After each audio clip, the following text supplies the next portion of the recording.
Hi నమస్తే అండి.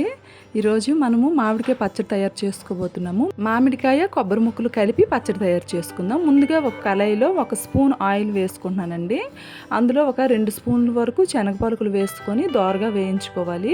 అలాగే అందులో మన కారంకి తగ్గట్లుగా ఒక 6 ఎండుమిరపకాయలు వేసుకున్నానండి. అలాగే 1/2 టేబుల్ స్పూన్ మెంతులు, 1/2 టేబుల్ స్పూన్ జీలకర్ర వేసుకుంటున్నానండి. మెంతులు వేయడం వల్ల మనకి మంచి స్మెల్ వస్తుంది. పచ్చళ్ళకి మెంతులు వేసుకుంటే చాలా టేస్ట్గా ఉంటుంది. అలాగే కరివేపాకు కొద్దిగా వేసుకుంటున్నాను.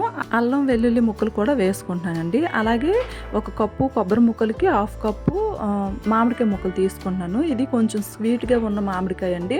పులుపు మామిడికాయ అయితే 1 కప్పు కొబ్బరి ముక్కలకి 1/2 కప్పు మామిడికాయ ముక్కలు తీసుకుంటే సరిపోతుంది. మామిడికాయ ముక్కల్ని మనం తాలింపులో వేసి పచ్చివాసన పోయేంత వరకు బాగా ఫ్రై చేసేసి స్టవ్ ఆఫ్ చేసేసి కొబ్బరి ముక్కలు వేసుకోవాలండి.